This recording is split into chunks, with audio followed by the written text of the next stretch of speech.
ರಾಜ್ಯದಾದ್ಯಂತ ಮಾತ್ರ ಅಲ್ಲ, ನ್ಯಾಷನಲ್ ನ್ಯೂಸ್ ಆಯಿತು. ಹುಬ್ಬಳ್ಳಿಯ ಒಂದು ಪ್ರಕರಣ, ಹಳೆ ಕೇಸ್, 31 ವರ್ಷದ ಹಿಂದಿಂದು. ಅದರಲ್ಲಿ ಏಕಾಏಕಿ ಆರೋಪಿಗಳನ್ನು ಅರೆಸ್ಟ್ ಮಾಡಿ ಜೈಲಿಗೆ ಕಳಿಸ್ಬಿಟ್ರು. ಶ್ರೀಕಾಂತ್ ಜೈಲಿನಲ್ಲಿದ್ದರು. ವಾದ ಪ್ರತಿವಾದಗಳ ನಡೆದವು. ಜಾಮೀನಿಗಾಗಿ ಅರ್ಜಿ ಹಾಕ್ಕೊಂಡಿದ್ರು. ಇವತ್ತು ನ್ಯಾಯಾಲಯ ಬೇಲ್ ಕೊಟ್ಟಿದೆ.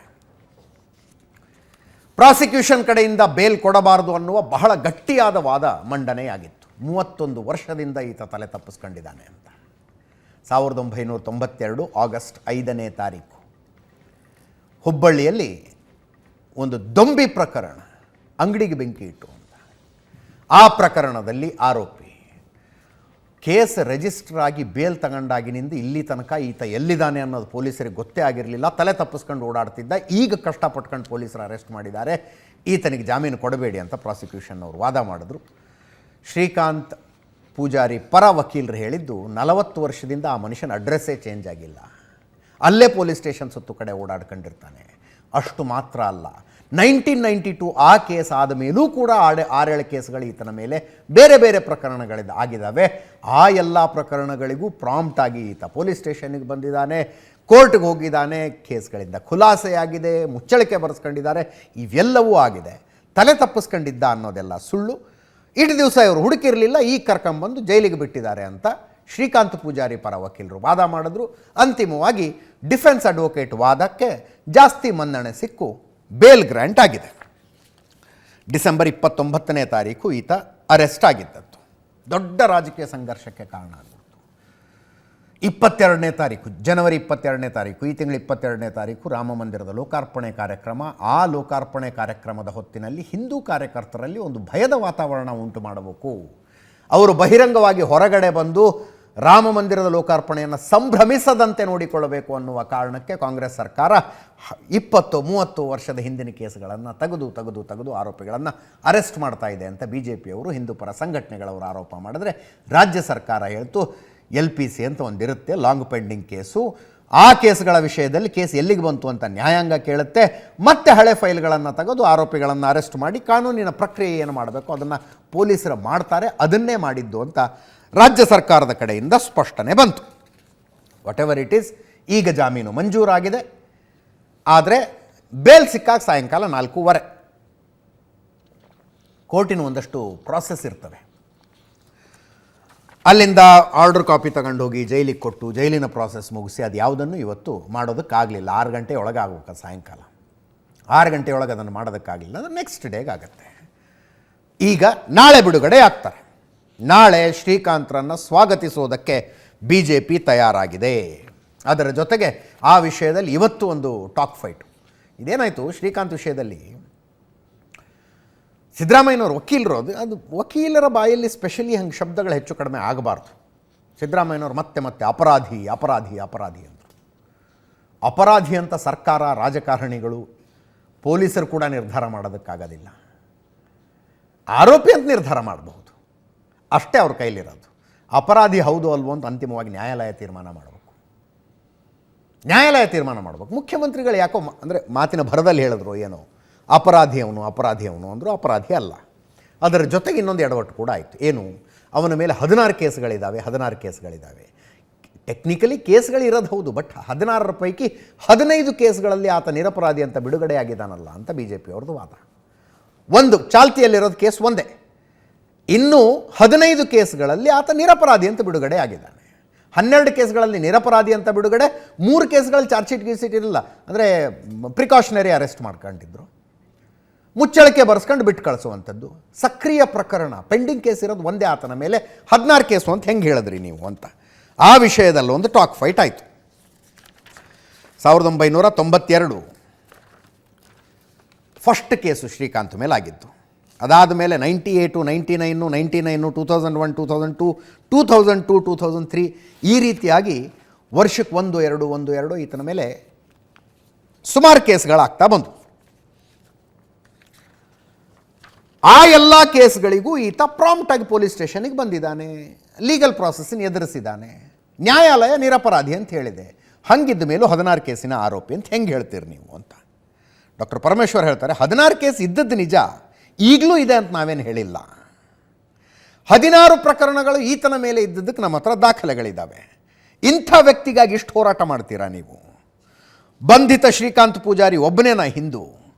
26 ಕೇಸ್ಗಳಲ್ಲಿ ಹಲವು ಹಿಂದೂಗಳಿದ್ದಾರೆ. ಅಂದರೆ LPC ಲಾಂಗ್ ಪೆಂಡಿಂಗ್ ಕೇಸ್ಗಳಲ್ಲಿ 26 ಪ್ರಕರಣಗಳ ಮೇಲೆ ಕ್ರಮ ಕೈಗೊಂಡು 36 ಕೇಸ್ಗಳಲ್ಲಿ ಆರೋಪಿಗಳನ್ನು ಅರೆಸ್ಟ್ ಮಾಡಿದ್ದೀವಿ ಈಗ, ಅಥವಾ ಅರೆಸ್ಟೋ ಕ್ರಮ ಕೈಗೊಂಡಿರೋದು ಒಟ್ಟು 36 ಆರೋಪಿಗಳ ವಿರುದ್ಧ. ಅವರಲ್ಲೂ ಹಿಂದೂಗಳಿದ್ದಾರೆ, ಅವ್ರ ಪರವಾಗಿ ಹೋರಾಟ ಮಾಡಿ. ರಾಜಕೀಯ ಉದ್ದೇಶದಿಂದ ಮಾಡ್ತಾ ಇರೋ ಹೋರಾಟ ಅಂತ ಪರಮೇಶ್ವರ್ ಹೇಳಿದ್ರು. ಈಶ್ವರಪ್ಪನವರು ಶ್ರೀಕಾಂತ್ ಮೇಲಿದ್ದ ಎಲ್ಲ ಕೇಸ್ಗಳ ಖುಲಾಸೆ ಆಗಿದ್ದಾವೆ, ಒಂದು ಕೇಸ್ ಮಾತ್ರ ಬಾಕಿ ಉಳಿದಿರೋದು ಅಂದರು. ರಾಮಲಿಂಗಾರೆಡ್ಡಿ ಅವರು ಪ್ರತಿಕ್ರಿಯೆ ಕೊಟ್ಟರು. ಜಗದೀಶ್ ಶೆಟ್ಟರು ಮಾತಾಡಿದರು. ಜಗದೀಶ್ ಶೆಟ್ಟರ್ ಹೇಳಿದ್ದು ನೋಡಿ, ಜಗದೀಶ್ ಶೆಟ್ಟರ್ಗೆ ಫಿಕ್ಸ್ ಇದೆ ಒಂಥರ. ಅಂದರೆ ಮಾಜಿ ಮುಖ್ಯಮಂತ್ರಿಗಳು, ಆದರೆ BJPಯಲ್ಲಿದ್ದಾಗ ಅವ್ರು ಹೇಳ್ತಾರೆ 30 ವರ್ಷದ ಹೋರಾಟದ ಹಿನ್ನೆಲೆ ಕೇಸ್ ಹಿಂಪಡಿಬೇಕು, ಪರಿಶೀಲನೆ ಮಾಡಿ ಹಿಂಪಡೆಯೋದಕ್ಕೆ ಸರ್ಕಾರಕ್ಕೆ ಸಲಹೆ ಕೊಟ್ಟಿದೆ. ನಾನು CM ಆಗಿದ್ದಾಗ ಇಂಥ ಸುಮಾರು ಕೇಸ್ಗಳನ್ನು ವಾಪಸ್ ತಗೊಂಡಿದ್ದೆ. ಕರಸೇವಕರ ಬಗ್ಗೆ ಈಗ ಅಭಿಮಾನದಿಂದ ಮಾತಾಡ್ತಾ ಇರೋರು BJP ಸರ್ಕಾರ ಇದ್ದಾಗ ಯಾಕೆ ಕೇಸ್ಗಳನ್ನು ಹಿಂದೆ ಪಡೆಯೋ ಪ್ರಯತ್ನ ಮಾಡಲಿಲ್ಲ? ನಾನು ನನ್ನ ಟೈಮ್ನಲ್ಲಿ ಎಲ್ಲ ರೀತಿಯ ಪ್ರಯತ್ನ ಮಾಡಿದ್ದೀನಿ, ನಾನು ಕರಸೇವಕರ ಮೇಲಿನ ಕೇಸ್ಗಳನ್ನು ವಾಪಸ್ ತಗೊಂಡಿದ್ದೀನಿ ಅಂತ ಜಗದೀಶ್ ಶೆಟ್ಟರ್ ಈಗ ಹೇಳ್ತಾ ಇದ್ದಾರೆ. ಅಶೋಕ್ ಹೋಮ್ ಮಿನಿಸ್ಟರ್ ಇದ್ದಾಗ ಎಷ್ಟು ಕೇಸ್ ವಾಪಸ್ ತಗೊಂಡ್ರು, ಆವಾಗ ಯಾಕೆ ಕರಸೇವಕರು ನೆನಪಾಗಲಿಲ್ಲ? ಲೋಕಸಭಾ ಚುನಾವಣೆ ಇದೆ ಅಂತ ಪ್ರತಿಭಟನೆ ಮಾಡ್ತಾ ಇದ್ದಾರೆ. ಹುಬ್ಬಳ್ಳಿಯಲ್ಲಿ ನಡೆದ ಪ್ರತಿಭಟನೆ ಹಿಂದೆ ಪ್ರಹ್ಲಾದ್ ಜೋಶಿ ಅವರು ಕೈವಾಡ ಇದೆ ಅಂದರು.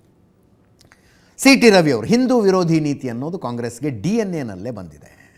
ಈಗ ಕಾಂಗ್ರೆಸ್ನವರು ಸಮರ್ಥನೆ ಮಾಡಿಕೊಳ್ತಾ ಇದ್ದಾರೆ, ಸುಳ್ಳುಗಳ ಸಬೂಬು ರೆಡಿ ಮಾಡಿದ್ದಾರೆ. ದೇಶ ಒಡೆಯೋದಕ್ಕೆ ಸಹಿ ಹಾಕಿದವರು ಕಾಂಗ್ರೆಸ್ನವರು ಭಾರತದಲ್ಲೂ ಹಿಂದೂಗಳನ್ನು ನೆಮ್ಮದಿಯಾಗಿಡಕ್ಕೆ ಬಿಡ್ತಿಲ್ಲ ಅಂತ. ಕೇಳಿಸ್ಕೊಳ್ಳಿ. 16 ಕೇಸ್ ಇತ್ತು, ಈಗಿದೆ ಅಂತ ಹೇಳಿಲ್ಲ ನಾವು. 16 ಕೇಸ್ ಇತ್ತು, ಕೆಲವು ಖುಲಾಸೆ ಆಗಿದ್ದಾವೆ. ಯಾರು ಅಪರಾಧ ಮಾಡಿದ್ರು, 16 ಅಪರಾಧ ಮಾಡಿದ್ದಂತೂ ಸತ್ಯ, ಅದು ಡಾಕ್ಯುಮೆಂಟ್ ಇದೆ. ಆ 16 ಅಪರಾಧ ಮಾಡಿದ್ದಂಥ ಒಬ್ಬ ವ್ಯಕ್ತಿಗೆ ನೀವು ಇಷ್ಟೊಂದು ಹೋರಾಟ ಮಾಡ್ತಾ ಇದ್ದೀರಿ ಅಂತ ಹೇಳಿದ್ರೆ, ಅವನೊಬ್ಬನೇನಾ ಹಿಂದೂ? 26 ಕೇಸಸ್ಸಲ್ಲಿ ಬೇರೆ ಹಿಂದೂಸ್ಗಳಿದ್ದಾರಲ್ವ, ಅವ್ರ್ಯಾರು ಹಿಂದೂಗಳಲ್ವ? ಅವ್ರ ಬಗ್ಗೆ ಹೋರಾಟ ಮಾಡ್ತಾ ಇಲ್ಲ ನೀವು. ಅಂದರೆ ಒಂದೇ ಒಂದು, ಇದು ರಾಜಕೀಯ ಉದ್ದೇಶದಿಂದ ಮಾಡ್ತಿದ್ದಾರೆ ಅನ್ನೋದನ್ನು ಬಿಟ್ಟರೆ ಬೇರೆ ಏನೂ ಹೇಳೋಕ್ಕಾಗೋದು. 16 ಕೇಸನ್ನ ಶ್ರೀಕಾಂತ್ ಪೂಜಾರಿ ಮೇಲೆ ಇದ್ರೆ ನೀವು ಹೇಳ್ದಂಗೆ ನಾನು ಕೇಳ್ತೇನೆ. ಶ್ರೀಕಾಂತ್ ಪೂಜಾರಿ ಮೇಲೆ ಇರೋದು ಈ ಎಲ್ಲಾ ಕೇಸುಗಳು ಕೂಡ ಡಿಸ್ಮಿಸ್ ಆಗಿದೆ, ಖುಲಾಸೆ ಆಗಿದೆ. ಒಂದೇ ಒಂದು ಕೇಸ್ ಉಳಿದಿದೆ, ಆ ಕೇಸ್ ನಡೀತಾ ಇದೆ. ಸುಳ್ಳು ರಾಮಯ್ಯನ ಗರಿಗೆ ಇನ್ನೊಂದು ಸೇರ್ತು, ಪರಮೇಶ್ವರ್ ಮತ್ತು DK ಮನೆ ಸಿದ್ದರಾಮಯ್ಯನವರು. ರಾಜ್ಯ ಜನ ಕ್ಷಮೆ ಕೇಳಬೇಕು. 1992 ಒಂದೇ ಒಂದು ಕೇಸ್ ಮಾತ್ರ ಇರೋದು. ಕರಸೇವಕ ಅದರಲ್ಲಿ ಡೌಟ್ ಏನಿಲ್ಲ. ಆದ್ರೆ 31 ವರ್ಷಕ್ಕೆ ಮುಂಚೆ ಒಂದು ಕೇಸ್ ಆಗತ್ತೆ. ಕೇಸು ಕೋರ್ಟ್ನಲ್ಲಿ ಏನೋ ಒಂದು ತೀರ್ಮಾನ ತಗೊಂಡಿರಲ್ಲ. ಇತ್ತೀಚೆಗೆ ಏನಾಗಿರುತ್ತೆ, ಕೋರ್ಟು ಮಾಡುವಂಥದ್ದು ಆಗಬೇಕು ಅನ್ನುವಂಥದ್ದು ಮೊನ್ನೆನೂ ನಾನು ಸಲಹೆ ಕೊಟ್ಟಿದ್ದೆ ಮತ್ತು ರಾಜ್ಯ ಸರ್ಕಾರಕ್ಕೆ ವಿನಂತಿನೂ ಮಾಡಿದ್ದೆ. ಅದೇ ರೀತಿ ಇವತ್ತು ಇಲ್ಲಿ 30 ವರ್ಷದ ಹಳೆಯ ಕೇಸ್ ಇದೆ. ಆ ಹಿನ್ನೆಲೆಯಲ್ಲಿ ನಾನು ಶಾಸಕರಿದ್ದಾಗ, ಮಂತ್ರಿ ಇದ್ದಾಗ ಎಲ್ಲ ರೀತಿ ಪ್ರಯತ್ನ ನಾನು ಮಾಡಿದ್ದೆ. ಎಷ್ಟೋ ಕೇಸ್ಗಳನ್ನು ವಿಡ್ರಾನು ಮಾಡಿಸಿದ್ದೆ ನಾನು. ಯಾರು ಕರಸೇವಕರ ಬಗ್ಗೆ ಬಹಳ ಒಂದು ಅಭಿಮಾನದಿಂದ ಮಾತಾಡ್ತಿದ್ರಲ್ಲ, ಆ ಕರಸೇವಕರ ಮೇಲೆ ಇರುವಂತಹ ಕೇಸ್ಗಳನ್ನು ವಿಡ್ರಾ ಮಾಡಲಿಕ್ಕೆ ಒಂದು ಪ್ರಾಮಾಣಿಕ ಪ್ರಯತ್ನ ಯಾಕೆ ಮಾಡಲಿಲ್ಲ? ನನ್ನ ಟೈಮ್ನಲ್ಲಿ ಏನ್ ಪ್ರಯತ್ನ ಮಾಡಬೇಕು ನಾನು ಮಾಡಿದ್ದೇನೆ. ಇವತ್ತು ಅಶೋಕ್ ಅವರು ಹೋಮ್ ಮಿನಿಸ್ಟರ್ ಇದ್ರು, ಎಷ್ಟು ಕೇಸ್ ವಿಡ್ರಾ ಮಾಡಿದ್ರು? ಅವತ್ತು ಏನಾರ ಬಂದು ಅಶೋಕ್ ಅವರು ಇಲ್ಲಿ ಹೋಮ್ ಮಿನಿಸ್ಟರ್ ಆಗಿ ಇಲ್ಲಿ ಕರಸೇವಕರದ್ದು ಎಷ್ಟು ಕೇಸ್ ಅದಾವು, ಅದನ್ನೇನು ಮಾಡಬೇಕು, ಯಾಕೆ ವಿಡ್ರಾ ಮಾಡಬಾರ್ದು, ಈ ಪ್ರಪೋಸಲ್ ಕಳಿಸ್ರಿ ಅಂತ ಯಾವಾಗಾದ್ರೂ ಹೇಳಿದ್ರು ಅವ್ರಿಗೆ? ಅವತ್ತು ಯಾರಿಗೂ ನೆನಪಾಗಿಲ್ಲ. ಇವ್ರಿಗೆಲ್ಲರಿಗೂ ಲೋಕಸಭಾ ಎಲೆಕ್ಷನ್ ಬಂದ ಮೇಲೆ ಅದರದ್ದು ಒಂದು ಅಡ್ವಾಂಟೇಜ್ ತಗೊಳ್ಳೋ ಸಲುವಾಗಿ ಇವೆಲ್ಲ ಪ್ರಯತ್ನ ನಡೀತದೆ. ಅದರ ಸಲುವಾಗಿ ಇದೆಲ್ಲ ಮಾಡೋದು. ಇದರಲ್ಲಿ ಹಿಂದೆ ಪ್ರಹ್ಲಾದ್ ಜೋಶಿ ಅವ್ರದ್ದು ಕೈವಾಡಿದೆ ಅಂತ ಹೇಳ್ತೇನೆ ನಾನು. ತನ್ನನ್ನು ತಾನು ಸಮರ್ಥನೆ ಮಾಡ್ಕೊಳ್ಳೋದಕ್ಕೆ ಸುಳ್ಳುಗಳ ಸಬೂಬುಗಳನ್ನೇ ಪಟ್ಟಿ ಮಾಡ್ತಾರೆ. ಈ ಸರ್ಕಾರದ DNA, ಕಾಂಗ್ರೆಸ್ನ DNA ಹಿಂದೂ ವಿರೋಧಿ DNA. ದೇಶದ ಜನರಿಗೆ ಮಾತು ಕೊಟ್ಟಿದ್ರು ಅವರು, ನನ್ನ ದೇಹ ತುಂಡಾದರೂ ದೇಶ ತುಂಡಾಗಕ್ಕೆ ಬಿಡಲ್ಲ ಅಂಥೇಳಿ. ಆದರೆ ದೇಶ ತುಂಡಾಗೋದಕ್ಕೆ ಸಹಿ ಹಾಕಿದ್ದೇ ಕಾಂಗ್ರೆಸ್ಸು. ತುಂಡಾದ ಭಾರತದಲ್ಲಾದರೂ ಕೂಡ ಹಿಂದೂಗಳನ್ನು ನೆಮ್ಮದಿಯಾಗಿರ್ಲಿಕ್ಕೆ ಬಿಡಲಿಲ್ಲ, ಟಾರ್ಗೆಟ್ ಮಾಡ್ಲಿಕ್ಕೆ ಪ್ರಾರಂಭ ಮಾಡಿದ್ರು. ಮತ್ತು ಬಾಯಿ ಮಾತಿಗೆ ಹೇಳ್ತಾರೆ, ನಾವು ಹಿಂದೂ ಅಲ್ವಾ, ನಮ್ಮ ಹೆಸರಿನಲ್ಲೂ ರಾಮ ಇದ್ದಾನೆ ಅಂತ ಹೇಳ್ತಾರೆ. ಹಿಂದೂ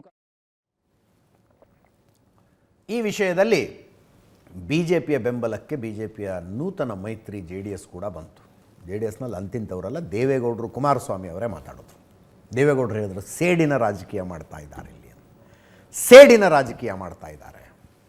ಕುಮಾರಸ್ವಾಮಿ ಅವರಂದರು ಚರ್ಚೆ ಮಾಡೋದಕ್ಕೆ ಬೇರೆ ವಿಷಯಗಳು ಸುಮಾರಿದ್ದಾವೆ. ಕಾಂಗ್ರೆಸ್ ಸರ್ಕಾರದ ವೈಫಲ್ಯವನ್ನು ಮರೆಮಾಚುವ ಕೆಲಸ ನಡೀತಾ ಇದೆ ಅಂಥೇಳಿ ಬರೀ ಕರಸೇವಕರ ಬಂಧನ ವಿಷಯ ಮಾತ್ರ ಅಲ್ಲ, ಪ್ರತಾಪ್ ಸಿಂಹ ಸಹೋದರ ವಿಕ್ರಮ್ ಸಿಂಹ ಬಂಧನವನ್ನು ಖಂಡಿಸಿದ್ರು. ಷಡ್ಯಂತ್ರ ನಡೆದಿದೆ ಅದರಲ್ಲಿ ಅಂದರು. ಕೇಳಿಸ್ಕೊಳ್ಳಿ. ಯಾವುದೇ ರೀತಿಯಾದಂಥ ಸಂಶಯ ಬೇಡ. ಸಿದ್ದರಾಮಯ್ಯವರು ಮೊನ್ನೆ ಆ ಪೂಜಾರಿ ಮೇಲೆ ಹಿಂದೆ ಯಾವಾಗಲೂ ಏನೊಂದು ಘಟನೆ ನಡೀತು ಅದನ್ನು ರೀಓಪನ್ ಮಾಡಿ ಅದರ ಮೇಲೆ ಮತ್ತೆ ಸೇಡ್ ತಗೊಳ್ಳೋದು. ಈ ಸೇಡಿನ ರಾಜಕೀಯ ಬಂದಾಗ ನಾವು ಒಂದು NDA ಜೊತೆ ಇದ್ದಂಥ ಸಂದರ್ಭದಲ್ಲಿ ನಾವು ನಮ್ಮ ಅಭಿಪ್ರಾಯವನ್ನು ಹೇಳೋದಕ್ಕೆ ನಮಗೆ ಸ್ವಾತಂತ್ರ್ಯ ಇದೆ. ಅದನ್ನು ಇವತ್ತು ತಮ್ಮಗಳ ಮುಂದೆ ಹಂಚ್ಕೊಂಡಿದ್ದೀವಿ, ಮುಂದೂ ಹಂಚ್ಕೊಳ್ತೀವಿ. ಎಲ್ಲಿವರೆಗೂ ಈ ಒಂದು ಮೈತ್ರಿ ನಾವು ಮುಂದುವರಿಸ್ಕೊಂಡು ಹೋಗ್ತೀವೋ ಅಲ್ಲಿವರೆಗೂ ಸೇಡಿನ ರಾಜಕಾರಣವನ್ನು ಮಾಡೋದ್ರ ಮುಖೇನ ಇವರು ತುಳಿತೇವೆ ಅಂತ ಹೇಳಿದಾಗ ಆ ಸಂದರ್ಭದಲ್ಲಿ ನಾವು ಧ್ವನಿ ಎತ್ತಬೇಕಾದಂಥ ಸನ್ನಿವೇಶ ಬರುತ್ತೆ. ಯಾವುದೇ ರೀತಿ ರೈತರು ಬೆಳೆ ಸಾಲ ತೆಗೆದುಕೊಂಡು ಕಟ್ಟಲಿಕ್ಕಾಗದೆ ಆತ್ಮಹತ್ಯೆ ಮಾಡಿದ್ದಾರೆ ಅಂತಕ್ಕಂಥದ್ದು ಮಾಡ್ಕೊಂಡಂಥ ವಿಷಯಗಳನ್ನು ಇವತ್ತು ಪ್ರಸ್ತಾಪ ಪತ್ರಿಕೆಗಳಲ್ಲಿ ಬಂದಿದೆ, ಗಮನಿಸಿದ್ದೇನೆ. ಇದು ಯಾವುದರ ಬಗ್ಗೆನೂ ಸರ್ಕಾರಕ್ಕೆ ಕಾಳಜಿ ಇಲ್ಲ. ಅವ್ರಿಗೊಂದು ರೀತಿಯಲ್ಲಿ ಈ ರೀತಿಯ ವಿಷಯಗಳನ್ನು ಮುಂಚೆಲೆಗೆ ತಂದು ವಿಷಯಗಳನ್ನು ಇವತ್ತು ಬೇರೆ ಬೇರೆ ಕಡೆ ಡೈವರ್ಟ್ ಮಾಡ್ತಾ ಇರತಕ್ಕಂಥದ್ದೇನಿದೆ, ಸರ್ಕಾರದ ಹಲವಾರು ರೀತಿಯ ನಿಷ್ಕ್ರಿಯತೆ ಏನಿದೆ ಅದೆಲ್ಲವನ್ನು ಮರೆಸ್ತಕ್ಕಂಥದ್ದು ಒಂದು ಕಡೆ ಪ್ರಾರಂಭ ಆಗಿದೆ. ಇವತ್ತು ಒಂದು ರೀತಿಯಲ್ಲಿ ಕಾಂಗ್ರೆಸ್ ಸರ್ಕಾರದಲ್ಲಿ ಈ ಒಂದು ಶ್ರೀಕಾಂತ್ ಪೂಜಾರಿಯ ಪ್ರಕರಣವನ್ನು ದೊಡ್ಡದು ಮಾಡಿ ಇದರ ಜೊತೆಗೆ ನಾನು ಕರಸೇವಕರ ಮೇಲೆ ಒಂದು ರೀತಿ ಇವರು ದಬ್ಬಾಳಿಕೆ ಮಾಡ್ತಿರೋದು ಒಂದು ಕಡೆ ಸರ್ಕಾರ, ಹಿಂದಿನ ಪ್ರಕರಣಗಳನ್ನು ಇಟ್ಕೊಂಡು ವಿರೋಧಿಗಳ ಬಗ್ಗೆ ಯಾವ ರೀತಿ ದಬ್ಬಾಳಿಕೆಯ ದಮನದ ರಾಜಕಾರಣ ನಡೀತಿದೆ. ಮೈಸೂರಿನ ಲೋಕಸಭಾ ಸದಸ್ಯರೇನಿದ್ದಾರೆ, ಪ್ರತಾಪ್ ಸಿಂಹ ಅವರ ಸಹೋದರ ವಿಕ್ರಮ್ ಸಿಂಹ ಅಂತಕ್ಕಂಥವ್ರು ಮರ ಕಡಿದಿರ್ತಕ್ಕಂಥ ವಿಷಯದಲ್ಲಿ ಅವ್ರ ಮೇಲೆ ಮೊಕದ್ದಮೆ ಹೂಡಿ ಜೈಲಿಗೂ ಕಳಿಸ್ತಕ್ಕಂಥ ಕೆಲಸ ಮಾಡಿದ್ರು. ಯಾವ ರೀತಿ ಇವರ ವಿರೋಧಿಗಳನ್ನು, ಕಾಂಗ್ರೆಸ್ ಪಕ್ಷದ ವಿರೋಧಿಗಳೇನಿದ್ದೇವೆ ಅವರ ವಿರುದ್ಧ ಧ್ವನಿ ಎತ್ತಕ್ಕಂಥವ್ರನ್ನು, ಆ ಧ್ವನಿಯನ್ನು ಅಡಗಿಸ್ಲಿಕ್ಕೆ ನೀವು ಯಾವ್ಯಾವ ರೀತಿಯಲ್ಲಿ ಅಧಿಕಾರ ದುರುಪಯೋಗಗಳನ್ನು ಮಾಡ್ತಾ ಇದ್ದೀರಿ ಅಂತಕ್ಕಂಥದ್ದು ಇಲ್ಲಿ ನಾನು ಇದು ಕರಸೇವಕರ ಬಂಧನದ ಒಂದು ಕಡೆ. ಇನ್ನೊಂದು ಕಡೆ ಪ್ರತಾಪ್ ಸಿಂಹ ಸಹೋದರ ವಿಕ್ರಮ್ ಸಿಂಹ ವಿಷಯದಲ್ಲಿ ಬಹಳ ಗಂಭೀರ ಆರೋಪಗಳನ್ನು ಕುಮಾರಸ್ವಾಮಿ ಅವರು ಮಾಡಿದ್ರು. ಅಲ್ಲಿದ್ದ ಫಾರೆಸ್ಟ್ ಆಫೀಸರಿಗೆ ಸಿದ್ದರಾಮಯ್ಯನವ್ರು ಹೇಳಿದ್ರಂತೆ, ಕುಮಾರಸ್ವಾಮಿಯವರ ಆರೋಪ ಇದು, ಸಿದ್ದರಾಮಯ್ಯನವ್ರು ಹೇಳಿದ್ರಂತೆ ಬೇರೆ ಇನ್ನೊಂದು ಕಡೆ ಇದ್ದ ಮರನ ತಗೊಂಡೋಗಿ ಆ ಜಮೀನಲ್ಲಿ ಹಾಕಿ ಆ ಮರನೂ ಇವರೇ ಕಡಿದಿದ್ದು ಅಂತ ಕೇಸ್ ಹಾಕಿ ಅಂತ. ಆ ಫಾರೆಸ್ಟ್ ಆಫೀಸರ್ ಒಪ್ಕೊಳ್ಳಿಲ್ಲ ಅನ್ನೋ ಕಾರಣಕ್ಕೆ ಅವ್ರನ್ನ ಸಸ್ಪೆಂಡ್ ಮಾಡಿದ್ರು ಅಂತೆಲ್ಲ ಗಂಭೀರ ಆರೋಪಗಳನ್ನು ಮಾಡಿದ್ರು. ಇರಲಿ, ನಾನು ಕರಸೇವಕ, ನನ್ನನ್ನು ಬಂಧಿಸಿ ಅನ್ನುವ BJPಯ ಕ್ಯಾಂಪೇನ್ ಇವತ್ತು ಕೂಡ ಮುಂದುವರಿಯಿತು. ಕಬ್ಬನ್ ಪಾರ್ಕ್ ಪೊಲೀಸ್ ಸ್ಟೇಷನ್ ಮುಂದೆ ವಿಪಕ್ಷ ನಾಯಕ R ಅಶೋಕ್ ಪ್ರತಿಭಟನೆ ಮಾಡಿದ್ರು. ಅವರಿಗೆ ರವಿಕುಮಾರು, PC ಮೋಹನ್ ಸೇರಿದಂತೆ ಅನೇಕ ಹಿರಿಯ BJP ಮುಖಂಡರುಗಳ ಸಾಥ್ ಕೊಟ್ಟರು. ಮಲ್ಲೇಶ್ವರಂ ಪೊಲೀಸ್ ಸ್ಟೇಷನ್ ಎದುರಿಗೆ ಶಾಸಕ ಸುರೇಶ್ ಕುಮಾರ್ ಪ್ರತಿಭಟನೆ ಮಾಡಿದ್ರು. R ಅಶೋಕ್ ಹೇಳಿದ್ರು, ಹಳೆ ಕೇಸು ಓಪನ್ ಮಾಡಿ ಜೈಲಿಗೆ ಕಳಿಸ್ತಾ ಇದ್ದಾರೆ, ಪ್ರಧಾನಮಂತ್ರಿ ನರೇಂದ್ರ ಮೋದಿ ಕೂಡ ಕರಸೇವಕರೇ, ತಾಕತ್ತಿದ್ರೆ ನಮ್ಮನ್ನೆಲ್ಲ ಅರೆಸ್ಟ್ ಮಾಡಿ ಅಂತ. ಸುರೇಶ್ ಕುಮಾರ್ ಅವರು ಹೇಳಿದ್ರು, ಅಯೋಧ್ಯೆ ಆಂದೋಲನದಲ್ಲಿ ನಾನು 2 ದಿವಸ ಭಾಗವಹಿಸಿದ್ದೆ, ಆ ಐತಿಹಾಸಿಕ ಘಟನೆಗೆ ನಾನು ಸಾಕ್ಷಿ. ಕರ್ನಾಟಕದಲ್ಲಿ ಹೊಸ ಟ್ರೆಂಡ್ ಶುರುವಾಗಿದೆ, ಕರಸೇವಕರನ್ನ ಬಂಧಿಸಿ ಹಳೆ ಕೇಸ್ ಓಪನ್ ಮಾಡೋದು, ನಾನು ಕರಸೇವಕ, ನನ್ನನ್ನು ಅರೆಸ್ಟ್ ಮಾಡಿ. ಸುರೇಶ್ ಕುಮಾರ್ ಅವರ ಆಗ್ರಹ. ಯಡಿಯೂರಪ್ಪನವರು ಮಾತಾಡಿದ್ರು, ಆವತ್ತು ಕರಸೇವೆಯಲ್ಲಿ ಭಾಗವಹಿಸೋದಕ್ಕೆ ಅವಕಾಶ ಸಿಕ್ಕಿದ್ದು ನನ್ನ ಸೌಭಾಗ್ಯ. ಈ ಸರ್ಕಾರಿ ಪ್ರಾಯೋಜಿತ ಬಂಧನ ಖಂಡನೀಯ. ಮುಖ್ಯಮಂತ್ರಿಗಳು ಅಲ್ಪಸಂಖ್ಯಾತರ ತುಷ್ಟೀಕರಣದ ನಾಟಕ ನಿಲ್ಲಿಸಬೇಕು. ಮುಖ್ಯಮಂತ್ರಿಗಳು ಎಲ್ಲ ಸಮುದಾಯಗಳತ್ತ ನೋಡಬೇಕು. ಅಗತ್ಯ ಬಿದ್ದರೆ ನಾನು ಪ್ರತಿಭಟನೆ ಮಾಡ್ತೀನಿ ಅಂದರು. ಕೇಳಿಸ್ಕೊಳ್ಳಿ. ಸೋನಿಯಾ ಗಾಂಧಿ ಅವರು, ರಾಹುಲ್ ಗಾಂಧಿ ಅವರು ಸೂಚನೆಯನ್ನು ಕೊಟ್ಟಿದ್ದಾರೆ. ಅದರ ಮೇರೆಗೆ ಇವತ್ತು ಕರ್ನಾಟಕದಲ್ಲಿರುವಂಥ ಎಲ್ಲ ಕರಸೇವಕರನ್ನ ಬಂಧಿಸುವಂಥ ನೀಚ ಕೆಲಸವನ್ನ ಕಾಂಗ್ರೆಸ್ಸಿನ ಈ ನೀಚ ಬುದ್ಧಿ ಮಾಡ್ತಾ ಇದೆ. ಇದನ್ನ ನಾವು ಖಂಡಿಸಿ ಇವತ್ತು ನಾವು ಕರಸೇವಕ, ನಮ್ಮನ್ನು ಬಂಧಿಸಿ, ನಾನು ಕರಸೇವಕ, ನನ್ನನ್ನು ಬಂಧಿಸಿ, ನಿಮ್ಮ ತಾಕತ್ತಿದ್ರೆ ಸರ್ಕಾರಕ್ಕೆ ತಾಕತ್ತಿದೆಯಾ ಬಂಧಿಸಿ ನನ್ನ ನೋಡೋಣ. ಯಾರೋ ಪಾಪ ಅಮಾಯಕ ಆಟೋ ರಿಕ್ಷಾ ಡ್ರೈವರ್ಗಳನ್ನ, ಯಾರೋ ಕೂಲಿ ಮಾಡೋ ರಾಮ ಭಕ್ತರನ್ನ, ಬಡವ್ರನ್ನ ಬಂಧಿಸ್ತಿರಲ್ಲ, ನಮ್ಮನ್ನು ಬಂಧಿಸಿ, ನಾನು ಕರಸೇವಕ, ಯಡಿಯೂರಪ್ಪನವರು ಕರಸೇವಕ, PC ಮೋಹನ್, ನಮ್ಮ ರವಿಕುಮಾರ್ ಅವರು ಎಲ್ಲ ನಾವು ಆ ಹೋರಾಟದಿಂದ ಬಂದಂಥವರು. ಪ್ರಧಾನಮಂತ್ರಿ ನರೇಂದ್ರ ಮೋದಿ ಅವರು ಕೂಡ ಕರಸೇವೆಯಲ್ಲಿ ಪಾಲ್ಗೊಂಡಿದ್ದಂಥವ್ರು. ನಿಮ್ ತಾಕತ್ತಿದೆಯನ್ರಿ ಸೋನಿಯಾ ಗಾಂಧಿ? ನಾವು ಕಾರಸೇವಕರಾಗಿ ಕೆಲಸ ಮಾಡಿದ್ವು, ಕರಸೇವಕರಾಗಿ ಬಂಧನಕ್ಕೆ ಒಳಗಾಗಿದ್ವು. ಡಿಸೆಂಬರ್ 6ನೇ ತಾರೀಕು ನಾವು ಸಾಕ್ಷಿಯಾಗಿದ್ವು. ಅದಕ್ಕೋಸ್ಕರ ನಾವು ಕರಸೇವಕರಾಗಿರೋದ್ರಿಂದ ನಮ್ಮನ್ನು ಕೂಡ ಬಂಧಿಸಿ, ಇದು ಈ ರಾಜ್ಯದ ಒಂದು ಪಾಲಿಸಿ ಆಗಿರೋದ್ರಿಂದ, ನೀತಿ ಆಗಿರೋದ್ರಿಂದ ನಮ್ಮನ್ನು ಕೂಡ ಬಂಧಿಸಿ ಅಂತ 30 ವರ್ಷದ ಪ್ರಕರಣಕ್ಕೆ ಇವತ್ತು ಯಾಕೆ ಜೀವ? ನಾನು ಸಹ ಅವ್ರ ಜೊತೆಗಿದೆ ಅನ್ನುವಂಥದ್ದು ನನ್ನ ಸೌಭಾಗ್ಯ ಅಂತ ನಾನು ಭಾವಿಸಿದ್ದೇನೆ. ಕರ್ನಾಟಕದಲ್ಲಿ ಸರ್ಕಾರಿ ಪ್ರಾಯೋಜಿತ ರಾಜಕೀಯ ಬಂಧನಗಳು ಆಗ್ತಿರುವಂತಹದ್ದು ಖಂಡನೀಯ. ಸನ್ಮಾನ್ಯ ಮುಖ್ಯಮಂತ್ರಿಗಳು ಕೂಡಲೇ ಈ ಅಲ್ಪಸಂಖ್ಯಾತರ ತುಷ್ಟೀಕರಣದ ನಾಟಕವನ್ನು ನಿಲ್ಲಿಸಿ ಒಬ್ಬ ಮುಖ್ಯಮಂತ್ರಿಯಾಗಿ ಎಲ್ಲ ವರ್ಗದ ಜನರಿಗೆ ಒಂದಾಗಿ ಒಟ್ಟಾಗಿ ಅವರವರ ಕೆಲಸ ಮಾಡೋಕ್ಕೆ ಅವಕಾಶ ಮಾಡಿಕೊಡಬೇಕು. ಜಾತಿಯ ವಿಷಬೀಜವನ್ನು ಬಿತ್ತಿ ಅಲ್ಪಸಂಖ್ಯಾತರ ತೃಪ್ತಿ ಮಾಡಿಸುವಂತ ಕೆಲಸವನ್ನ ಇನ್ನಾದರೂ ಬಿಡಬೇಕು ಅಂತೇಳಿ ಈ ಸಂದರ್ಭದಲ್ಲಿ ಅವರು